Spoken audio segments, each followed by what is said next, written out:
এই দাঁড়ান, আপনি আমার সাথে মিথ্যা কথা বললেন কেন? কই মিথ্যা কথা বললাম? কেন আপনি বলেন নাই আপনার মা খুবই রাগী মানুষ, আমার সাথে এই করবে সেই করবে? কই, সে তো মাটির মানুষ, আমার সাথে হেসে হেসে কথা বলছে। সে রাগী মানুষই, কিন্তু মেহমানদের সাথে সে রাগ করে না। সে তাদের আদর যত্ন করে, সম্মান করে। বুঝছি। যাই হোক, আপনাকে অনেক ধন্যবাদ, আপনি আমার অনেক বড় একটা উপকার করছেন। ধন্যবাদ দেওয়া ছোট করতে হবে না। আমি কি আপনার ইচ্ছা করে উপকার করছি? আমার এই ভীতু পেয়ে আপনি জোর করে আমার কাছ থেকে উপকার নিচ্ছেন। আজকে ভীতু বলে আমি আপনার কিছু বলতেও পারলাম না। আচ্ছা থাক, মন খারাপ করা লাগবে না। আপনি মুখ কালা করে আছেন কেন? আপনি বললেন না আমি এই বাড়ির অতিথি, অতিথির সামনে এরকম মুখ কালা করে রাখতে হয় না। একটু হাসেন। হাসার কোনো ইচ্ছা নেই আমার। হাসেন না। হাসি না আসলে কি জোর করে হাসবো? ভাইয়া তুই এখনো এখানে? আরে ওরা সবাই গায়ে হলুদ দেওয়ার জন্য বসে আছে। চল আলো, তুমি আসো। চল চল।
ভাইয়া তোর একটা কথা জিজ্ঞেস করি। জিগা। রাগ করবি না তো? বাড়িতে একটা শুভ কাজ হইতেছে, রাগ করুন কেন? ভাইয়া ঘটনাটা কি সত্যি? কোন ঘটনা? আরে তোর আর আলু আপুর। মানে আমার মায়ের পেটের বোন হইয়া তুই আমার অবিশ্বাস করতেছিস? ভাইয়া দেখ, আমি তোরে অবিশ্বাস করি না, আমি তো অবিশ্বাস করি ওই বিজলি আপুরে। আর কি যে করলি জীবনে, আলোর মতো একটা সুন্দর মায়ের লাগে যদি প্রেম ভালোবাসা করতি তাও তো কাজে লাগতো। কি কইতে চাইতেছিস তুই? সেটা আমি কইতে চাই কি ভাইয়া, তুই আলো আপুরে নিয়ে ভাইগা যা। আলো আপু অনেক সুন্দর। কি বুদ্ধি দেয় সেগুলা? আলো আপুরে নিয়ে ভাইগা যা? আমি যদি ভাইগা যাই এই বিয়া রাইখা, মা মনে কষ্ট পাইব না? আমি আমার মনে কোনো কষ্ট দিতে পারবো না। আর আমি যে ভাইগা যাবো, আমি কি আমার ছাড়া একলা থাকতে পারবো? এসব বুদ্ধি দিচ্ছে যা। তুই না আর কোনোদিন বদলাবি না।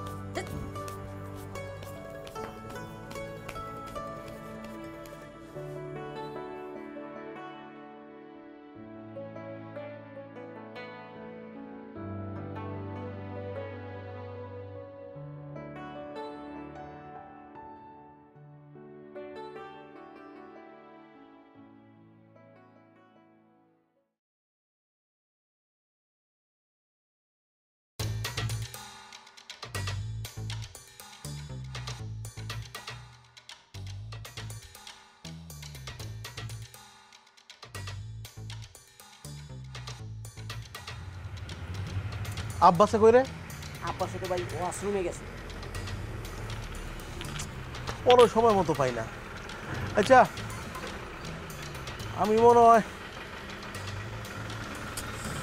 আলোর আর খুঁজে পাবো না। পাইবেন ভাই, পাইবেন, টেনশন করেন না, পাইবেন। একটা জলজন্ত মানুষ হুদা হয়ে গেল গা, আর আমি খুঁজে পাইতেছি। কালকার থেকে কুত্তার মতো খুঁজতেছি, কই পাইতেছি না আমি। একটু ধৈর্য ধরেন। খালি রিক্সা রাখ দে।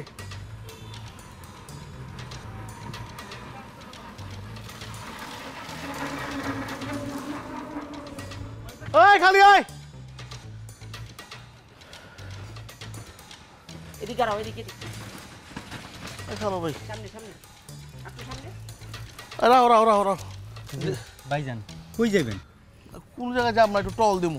ও আপনার কি ডিবি পুলিশের লোক? আরে ভাই আমি ডিবি পুলিশ টুলিশ কিচ্ছু না ভাই, তোমার তো কোন যায়, তুমি মহল্লায় রিক্সা চালাও। আচ্ছা আমি না একটা মাইয়ারে খুঁজতেছি। যে মানে তুমি কি দেখছো একটা মাইয়া, মানে আমার থেকে একটু লম্বা উঁচা, তোমার থেকেও লম্বা উঁচা, মানে বিয়ার শ্বাস দিয়ে আছে কোণে বেশে, হ্যাঁ একটা মেয়ে, এরকম কোনো মেয়েরে কি তুমি দেখছো মহল্লার ভিতরে? বুঝছি, তারা ওই মায়েরারে খুঁজতেছে। এই কথা কও না কা, কি হইছে, মানে দেখছো এরকম কাউরে? স্যার গতকালকের কথা তো একটু একটু মনে পড়তেছে। আরে সব হলো দান্দাবাজ। এলো তোমার পুরানা মনে পড়ছে কওয়ালা?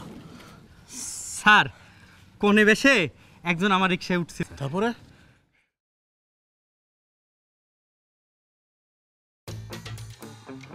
আচ্ছা ভাইয়া দেখো তো এই মেয়েটা নাকি? জি স্যার, এই মায়াই, এরে আমি ওই যে সরকার হাটির দিকে নামাই দিছি। এইটাই? আচ্ছা ভাইয়া সে কি একলা ছিল নাকি, কি তার সাথে কেউ ছিল? না স্যার, একজন প্যাসেঞ্জার আছে, ওই মায়ের তো উঠতে দিতে চাই নাই, জোর করে উঠছে, পরে আর কি করার, দুইজন রে নামাই দিছে। তুমি সরকার চিনো না? চিনি ভাই। ভাই মায়েরা জেনে নামাই দিচ্ছেন, শোনা ভাই আমার একটু ওই জায়গায় একটু নামাই দেন। তুই তাড়াতাড়ি যা, আব্বা চাইতে কো, এক লোক যাবো, আব্বা চাইতে কো তাড়াতাড়ি। স্যার আরেকজনও আছে নাকি? হ্যাঁ ভাই তোমার সমস্যা, তিনজনে চালাই তার মানে আমি চালাই। ভাড়াটা একটু বাড়াই দেন। ভাড়া তোমার আমি অনেক বাড়াই দিব। তাড়াতাড়ি লয় যেমন পরে যান। এলো